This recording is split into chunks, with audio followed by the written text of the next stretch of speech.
Hello students, एडुबिला point channel में आपका स्वागत है। आज हम करने जा रहे हैं क्लास 9 के सामाजिक विज्ञान इतिहास अध्याय 1 फ्रांसीसी क्रांति से संबंधित वर्कशीट। और आज की वर्कशीट है वर्कशीट नंबर 2 फ्रांसीसी क्रांति के कारण और शुरुआत। तो चलिए शुरू करते हैं आज की वर्कशीट। और इससे पहले बता दूं कि आपने अगर चैनल को सब्सक्राइब नहीं किया है तो सबसे पहले चैनल को सब्सक्राइब कर लीजिए, उसके बाद बेल आइकन का बटन भी दबा दीजिए ताकि सारे वीडियो के नोटिफिकेशंस आप तक पहुंचते रहें।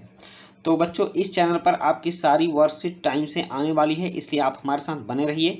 और आज जानते हैं फ्रांसीसी क्रांति के कारण। उसके कारण क्या थे। आप जानते हैं कि कोई भी क्रांति किसी एक कारण से स्टार्ट नहीं होती या अचानक से नहीं होती। कुछ दिनों के का दुख भोगने के बाद जब लोग उससे त्रस्त हो जाते हैं तब कोई क्रांति करते हैं, जनता उग्र होती है और किसी बदलाव की तरफ बढ़ती है। ऐसा ही फ्रांस में था। फ्रांस के राजा निरंकुश हो गए थे और उनकी विलासिता इतनी बढ़ गई थी कि फ्रांस कर्ज में डूब चुका था। आर्थिक खालीपन आ गया था फ्रांस में। युद्ध के कारण भी वहाँ कर्ज पर कर्ज बढ़ता जा रहा था और वहाँ के अनाज नष्ट होने की वजह से भूखमरी भी बढ़ती जा रही थी, महंगाई बढ़ती जा रही थी, जिसकी वजह से वहाँ के लोगों ने क्रांति का रास्ता अख्तियार किया। तो चलिए अब इसी में देखते हैं कि उसकी वाजिब क्या क्या कारण थे फ्रांस में क्रांति के। तो इस बीच सबसे पहले हम देखते हैं सामाजिक कारण। सामाजिक कारण क्या था?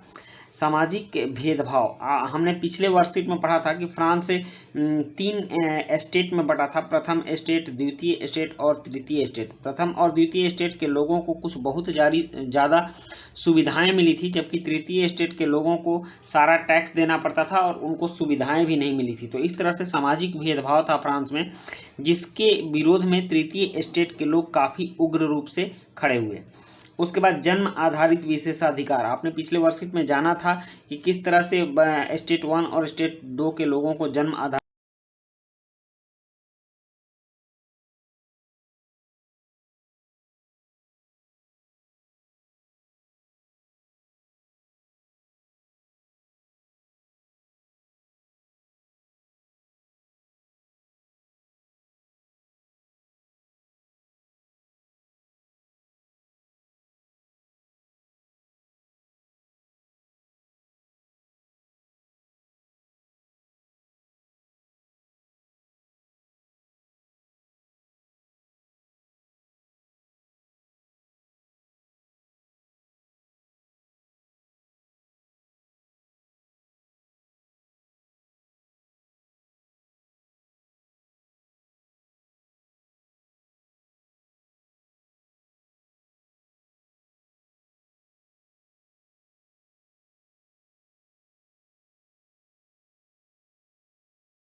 पहला प्रश्न है कि 1789 में फ्रांस का राजा कौन था? तो इसका उत्तर है 1789 में फ्रांस का राजा लुई 16वां था। उसके बाद है प्रश्न 2 कि स्टेट जनरल की मीटिंग क्यों बुलाई गई? तो इसका उत्तर है स्टेट जनरल की मीटिंग लुई 16वें द्वारा टैक्स बढ़ाने के लिए बुलाई गई थी। प्रश्न 3 है तृतीय स्टेट के लोगों ने खुद को क्या घोषित किया था? तो इसका उत्तर है तृतीय स्टेट के लोगों ने खुद को नेशनल असेंबली घोषित किया था। प्रश्न 4 है लोगों ने बास्तिल के किले को ध्वस्त क्यों कर दिया? तो इसका उत्तर है क्योंकि बास्तिल का किला निरंकुश शक्तियों का प्रतीक था। और प्रश्न 5 है तृतीय स्टेट के लोगों ने क्या मांग रखी थी? तो यह मांग वर्तमान सामाजिक और राजनीतिक स्थिति से किस प्रकार संबंधित है, यह भी लिखना है। तो इसका उत्तर है कि तृतीय स्टेट के लोगों ने व्यक्ति आधारित वोटिंग की मांग की थी। यह मांग वर्तमान सामाजिक और राजनीतिक स्थिति से भी सही है, क्योंकि अभी के समय में सभी लोगों को व्यक्ति आधारित वोटिंग का अधिकार प्राप्त है। तो बच्चों, ये थी हमारी आज की वर्कशीट, और आज की वर्कशीट अगर आपको अच्छी लगी हो तो लाइक, सब्सक्राइब, कमेंट जरूर कीजिएगा। मिलते हैं नेक्स्ट वर्कशीट में। Thank you.